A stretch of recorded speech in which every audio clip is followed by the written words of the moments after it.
Hi. Welcome to Slightly Maggie, a vlogcast by Maggie Slight, and that is me. If we have made it through May, I am recording this on May 31st. And if you're watching this online, if you're watching this on YouTube, you'll see I have my purple hair. Finally, it's purple. And I've done my eye makeup in a really cool way. I finally got some mattes because apparently when you get to be in your 50s, you're not supposed to use shiny eyeshadow anymore. Well, I was going to say nobody told me, but a lot of people have said something about it. So not personally, but people are been polite to me. But I finally found some mattes, and I've done a little bit of a special effect for my eyes. Because tomorrow is June 1st.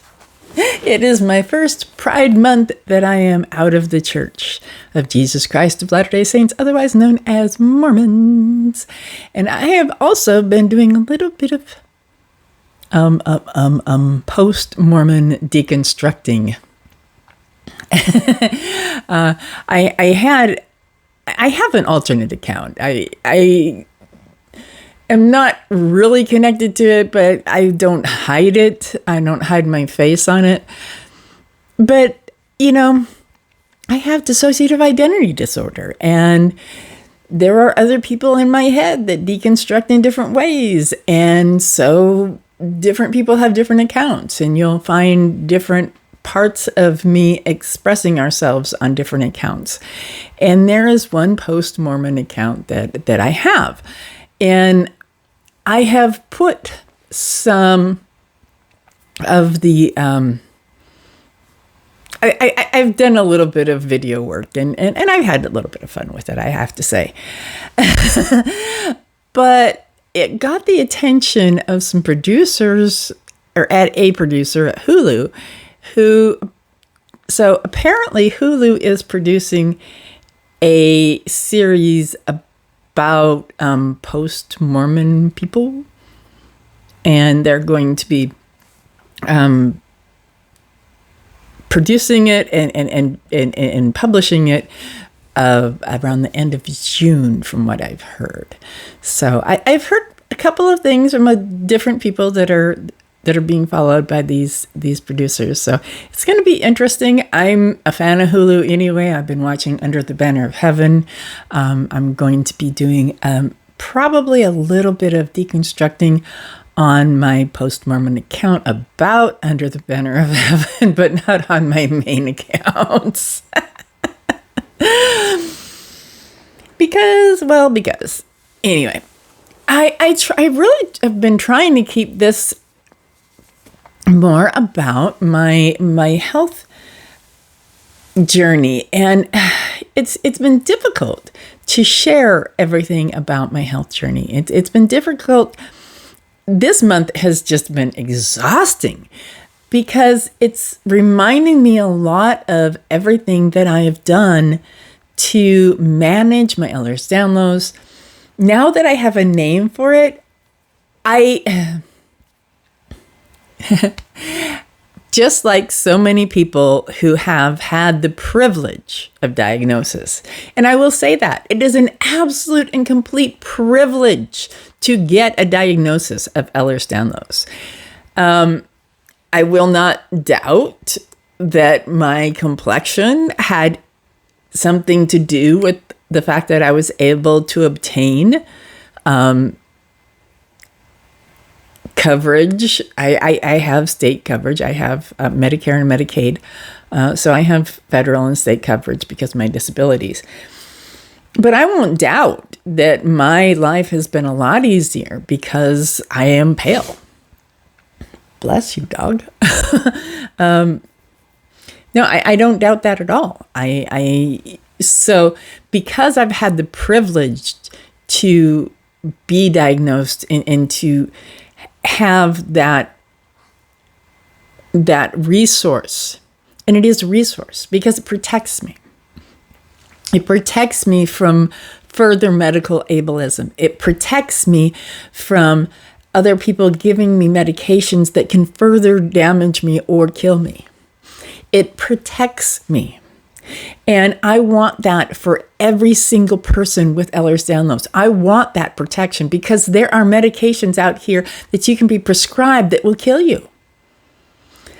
And if your doctor doesn't understand that, and if your doctor doesn't understand that having a diagnosis such as Ehlers-Danlos is an important thing, not only for the validation of the patient, but for future treatments. There are some types of Ehlers-Danlos that they're coming up with treatments. There are pharmaceutical companies that are literally coming up with treatments right now. So we want people to be able to access those things. We want people to access all of those things that are going to make their lives easier and to make their lives less painful. I won't say more comfortable because less painful.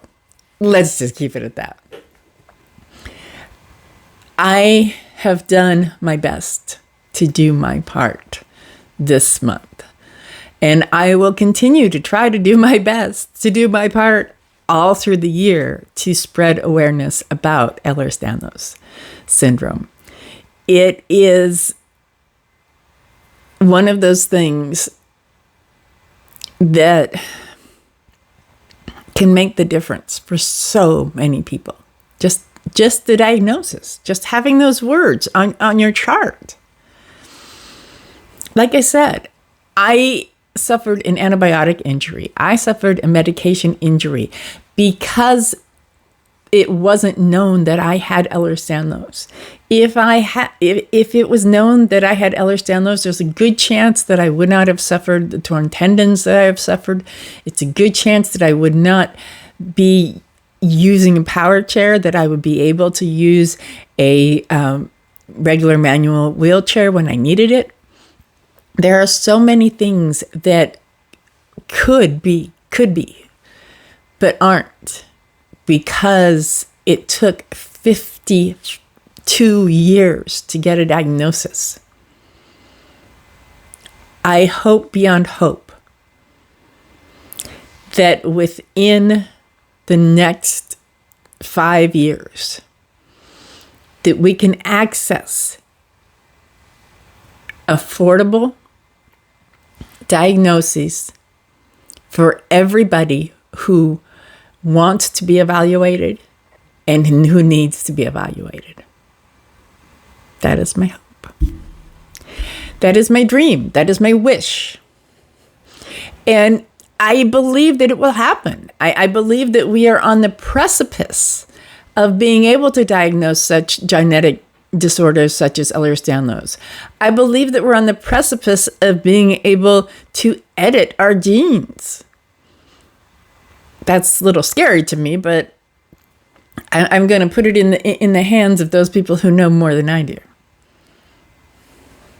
But I'm going to put out here, I'm going to end this podcast, but I'm going to put out here that I really, really send a lot of love and light and energy to all of those wonderful people who are working for answers, that are working to teach us things about ourselves, to help us have better lives.